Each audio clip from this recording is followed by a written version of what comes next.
Hi to all the parents. My name is Sandra, aka Nursey, and I'm a registered nurse. I have specialized in pediatrics, children in general, and also in children with special needs and autism as well. And I'm also a mother of a special needs child. So I know exactly what you're going through, and that's why I'm here to try to help you. I have been a nurse for 20 plus years, so I have an extensive amount of experience as a nurse and also as a mother. And I have lived through everything that you are experiencing and then some. If your child has ever had a meltdown in Target, in the supermarket, in the street, in your car, or even at home, over what seems like there was nothing, you know exactly how overwhelming that can be. And you're not alone. Today, I'm going to walk you through exactly how to understand these behaviors, prevent and manage these meltdowns and sensory overload, because a lot of the meltdowns can be from sensory overloads, step by step. Okay? So if you feel helpless, so the next time your child has a meltdown, you can feel less helpless and helping them manage their behavioral issues. So let's get something clear first, okay? The difference between a meltdown and a tantrum are different reasons, okay? And we have to try to recognize which one they're having at the moment, which at times can be very difficult, especially if your child is nonverbal, okay? So we always have to try to help them find some way of communicating what they're feeling to you. And with time, you're going to be able to recognize it with ease. So a tantrum usually happens when a child wants something, okay? And many times, and including myself, as this has happened too, initially, when they're having the tantrum, you just want it to stop. So you try to give them whatever it is they want so they can stop that tantrum, which is really the worst thing you can do because you're teaching them to act that way and they will get what they want. But in reality, that's not how it should be. And they have to learn how to cope with those, how to control and how to manage these things. And you have to help them. As a parent, that's why we're here. So then you have also the meltdown. The meltdown is, on the other hand, so the meltdown is when your child's brain and body are in sensory overload. All right. They have something that's going on too much in their brain and they can't handle it. So they show it as a meltdown. That does not mean that they're misbehaving. It just means that they're overwhelmed and they can't express themselves to let you know what it is that's really bothering them. And their nervous system is screaming like, help me, I need help with this. So that's where we come in. So when you understand these differences, this will change the way and we react and how we respond to them. When we're having the meltdown, you're going to respond to them. You're going to know, oh, okay, something's bothering them. And you're going to try to come in with emotional support and understanding. And instead of punishing them and feeling frustration, you can step in with compassion and support, which is what they really need when they're having a meltdown. So the best way to manage these meltdowns, you have to be able to recognize the warning signs because they will warn you and catch it before it goes into something bigger. You got to catch it right away. And there will be signs that they're letting you know that they're going into some kind of sensory overload, which could be like covering their ears if there's too much noise around, They could become more irritable, more clingy to your pet, to the parent. They can do pacing or fidgeting more than usual. Or if they have some words, they might even say it's too loud or too bright or something's bothering me. And some may even go quiet and shut down. So it's important as a parent that you are able to recognize these behaviors before they happen. And in my guide that I have for managing challenging behavior, it goes into more details as far as other things that you can do to try to manage this from the beginning. But I'm just going to talk about, in general, ways to manage, okay? So the early signs, we have to recognize the early signs before they go into something bigger. And remember, every child is different, and every child is not going to react the same way to if they're when they're having sensory overload. Right? I'll give you an example. My daughter, she'll let me know. You know, she's 22 now. Of course, this wasn't always the case, and we've come a long way to get to this point. But now she's 22 years old, and she is able to tell me when something's bothering her. And if she can't specifically say what it is that's bothering her, she'll say, something's bothering you. Something's bothering you. Okay, but what about they're already having the full meltdown? What do you do now? So in the moment when they're having a meltdown, the number one thing I I can't stress enough is the importance of staying calm as a parent, because your child will feel your energy. And if you start to feel any kind of little anxiety, any frustration, any kind of feelings like this, your child will feel it, and it will get worse, and it can get worse.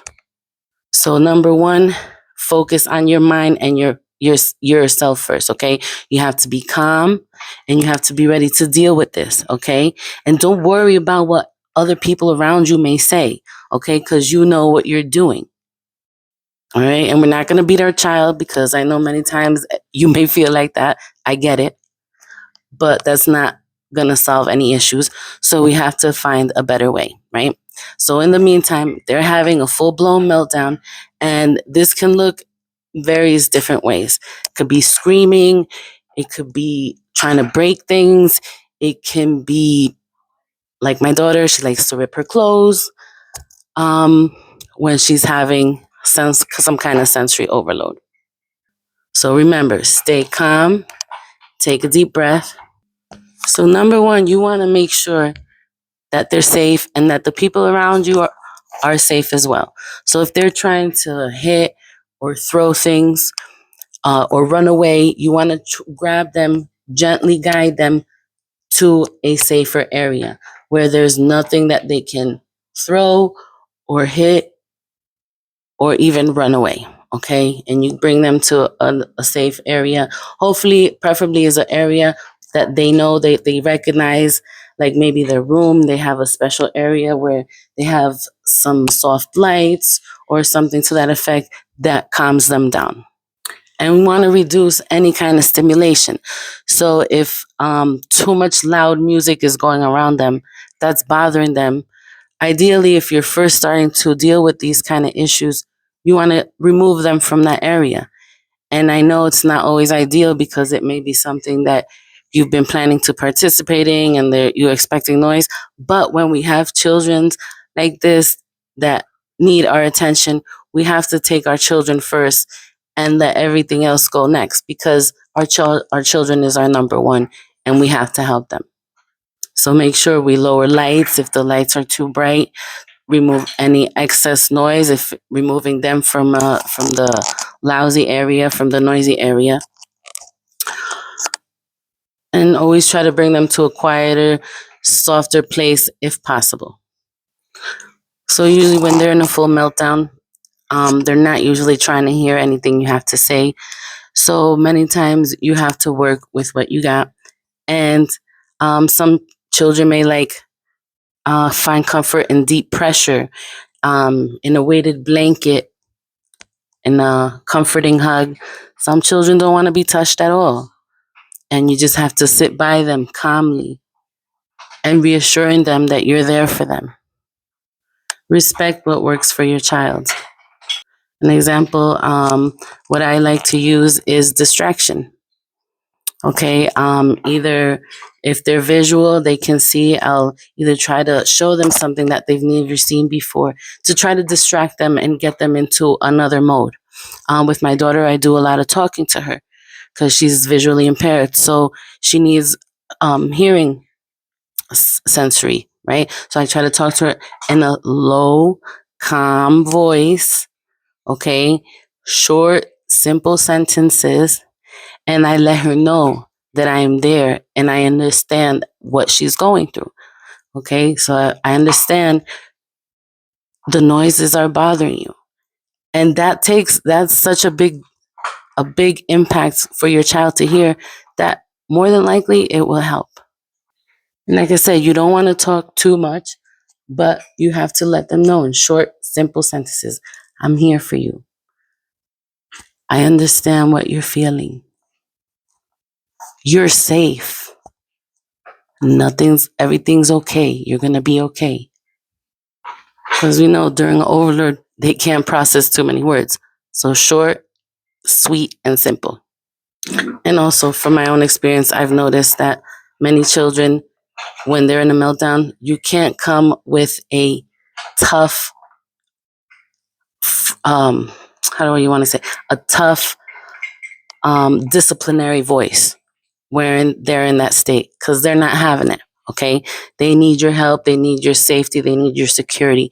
So you do have to talk to them in a soft, low tone and in a loving manner. So minutes go by, the meltdown is over with. All right, your child is gonna more than likely feel drained, tired. They may feel guilty of what they did. They may feel embarrassed for acting that way, right? They may not know how to express it, but many times they do. And this is when the connection really matters, okay? So you want to be able to talk to them in a low common voice because now they're calm and they're able to listen to you and understand you better.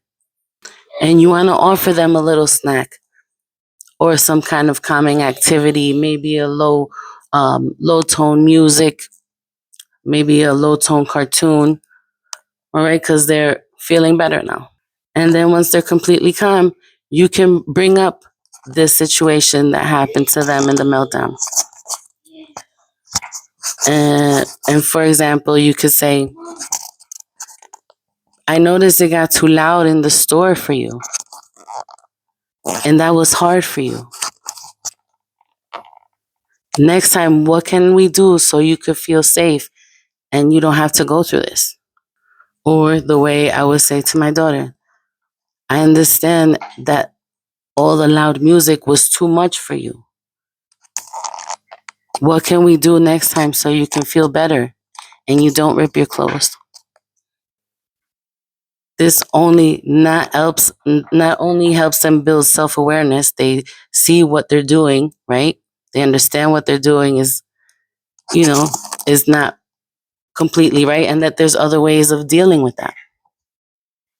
And it teaches them coping skills. So as they're little, okay, they may not get it right away, but if you're consistently there for them and consistently doing it and doing these strategies for them as they're growing up, it will get easier and they'll be able to self-regulate better as they get older, because you want to start from when they're little, not start when they're older and the problem is full blown.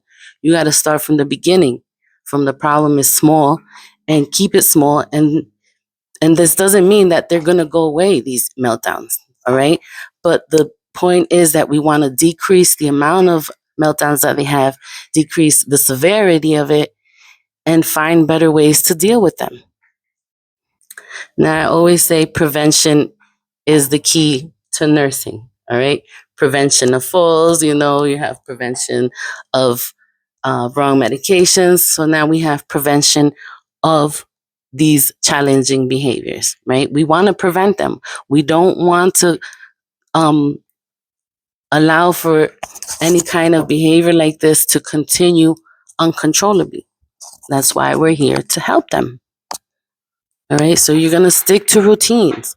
Yes, I may be boring for you, but guess what? They will strive and they will do so much better when you have set up certain routines for them during the week, in the morning, in the evening when they come home from school, at bedtime. You got to have some kind of system that they know what's coming next and that there's no surprises. This will make them feel safe. You can have a little sensory toolkit. Maybe like a little box with some little fidgety toys, um, some canceling noise headphones, sunglasses, some chewy necklaces if they like to chew on stuff.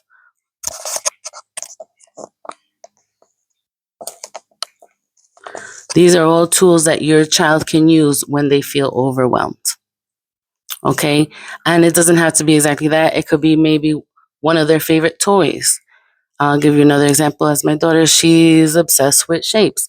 So I have a little shape box for her with shapes in it that in case if we're out and about, I have that with me. And if anything goes down, I can give that to her and that will help reduce the meltdown.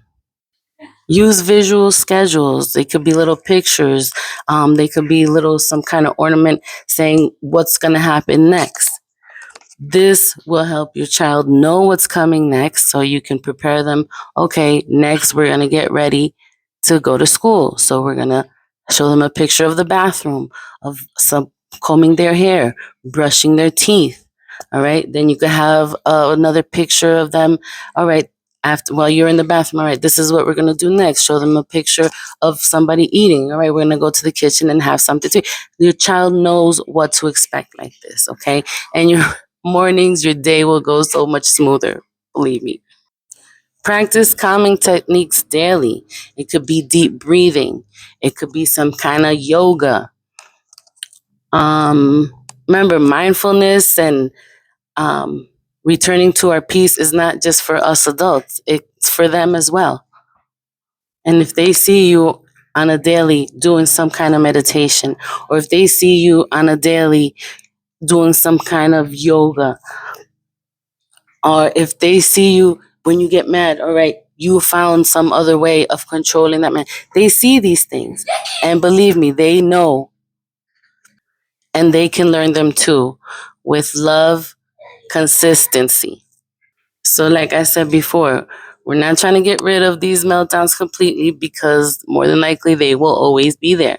But we can decrease the amount of them having, the amount of meltdowns they're having, the severity of the meltdowns. We have to be realistic, you know? So, parents, remember, meltdowns and sensory overload are not signs of bad behavior. Okay, they're signs that your child's brain and their body needs some support. With the right tools, you can help them feel safe, understood, and calm. And believe me, that will make life so much easier for you and your family. If you found this kind of information helpful, don't forget to like, to subscribe. That will help me so much. And share this video with other parents that are having these kind of situations because it will help them. You can also check the link down on the bottom for the free sensory tool checklist. All right, this will help you spot and recognize the triggers of these meltdowns and help you manage them better for the future. And always remember that you're doing an amazing job. It's not easy, but you're doing it. All right, and you're showing up for your child every day. That counts. And even on the tough days, you're not alone. I will also have linked down on the bottom my guide for managing challenging behaviors, which has more helpful information for these type of situations. Till next time.